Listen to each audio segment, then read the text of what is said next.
Podríamos definir la globalización como un proceso de interconexión mundial que afecta a todo el planeta.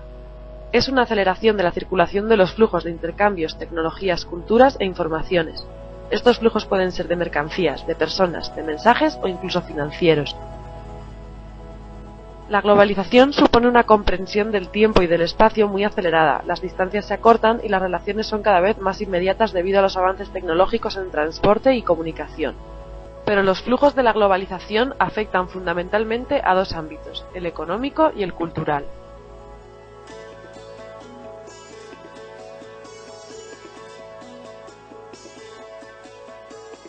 A nivel económico, el proceso de globalización no habría sido posible sin la industrialización. Por eso los principales agentes de la globalización son las grandes empresas, las multinacionales. Estas emplean recursos, materias primas y capital humano de otros países distintos al país original de la empresa, o incluso al país en que el producto se va a comercializar. Esto supone una pérdida de la influencia política como agente organizador social, pues la economía de la globalización se basa en un sistema de libre mercado. Todo esto puede suponer un peligro, ya que las empresas obedecen a intereses particulares y privados, que no tienen por qué coincidir con los públicos. A veces las empresas incluso invaden los pilares básicos de las sociedades como el empleo, las libertades públicas o los espacios cívicos.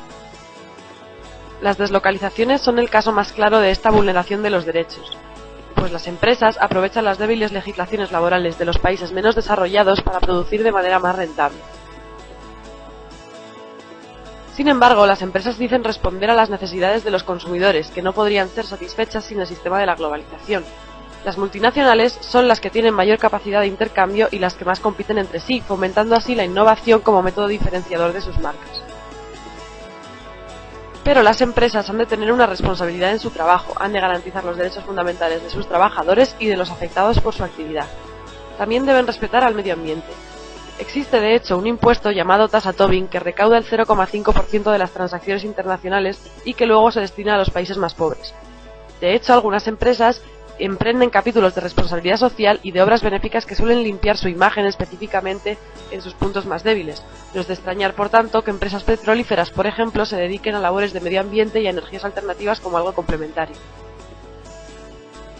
Esta forma de producir y de consumir a escala mundial acaba provocando la influencia de unos estilos de vida sobre otros. Nos encontramos con el llamado choque de civilizaciones.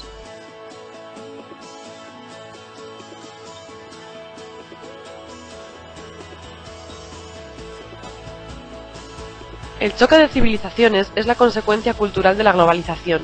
Conviene hacer una breve reseña histórica. Durante la mayor parte de la historia, el contacto entre civilizaciones fue prácticamente inexistente, pero en la Edad Moderna comenzaron a interactuar las diferentes culturas. Al principio, en Europa Occidental, se produjo un sistema multipolar, en que países como el Reino Unido, Alemania o Francia competían y hasta luchaban entre sí. Más tarde se produjo una extensión territorial de estos países mediante colonizaciones que sí supuso una influencia cultural importante en otros territorios. Durante la Guerra Fría, el conflicto estaba causado por diferencias de carácter económico, político o ideológico. Estas dividieron el mundo en tres grupos. El primero, encabezado por Estados Unidos, era un mundo de abundancia y en general democrático. El segundo, encabezado por la Unión Soviética, era un mundo comunista y algo más pobre. Y el tercero era el tercer mundo, formado por países sin estabilidad política y recién independizados.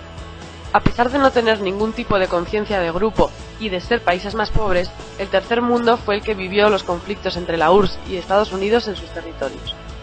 Pero a finales de los 80 el sistema internacional cambió tras desplomarse el comunismo. Las diferencias internacionales ya no son de tipo ideológico o económico, sino culturales. El pueblo busca su identidad cultural en su historia, en sus tradiciones, en su religión y en su idioma. La política ya no tiene que servir solo a sus intereses, sino que debe responder a las necesidades culturales de su pueblo.